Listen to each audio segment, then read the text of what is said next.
The call for an increase in the minimum wage has garnered support from Nkosi Phillips, the political leader of the Unity of the People UTP.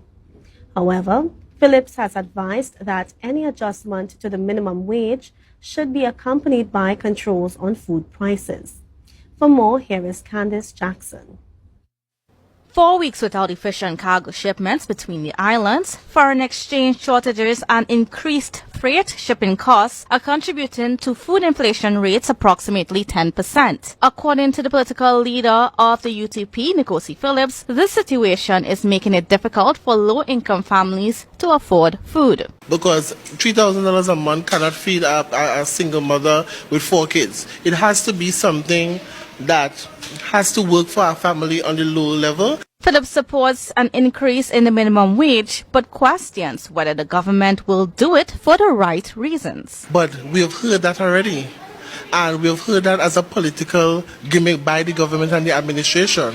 So the question now is, are they going to fulfill it? But then again, why wait till the budget and not want to do that when we ask for the 4% or even more than the 4%?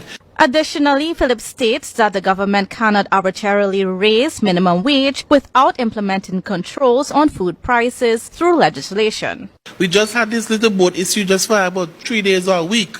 And they're talking about raising food prices and all this nonsense already. So I do agree with the minimum wage, but it must be equal across the border so that everyone can benefit. The UTP political leader called on the Minister of Trade and Industry, Paula Gopiskun, to intervene and establish the necessary policies. The government has to find a way to penalize these supermarkets that are raising the product still, that has taxes reduced on it, and it has to be, the food prices has to be enough to fit the minimum wage, or the raising the minimum wage, and to fit the families that are accessing the foodstuff. The Trinidad and Tobago Supermarket Association had previously indicated that they were trying to absorb as many costs as possible. However, they acknowledged that some costs would eventually be passed on to the consumer. In the meantime, they are encouraging more entrepreneurs and farmers to increase food production in order to reduce imports to the country.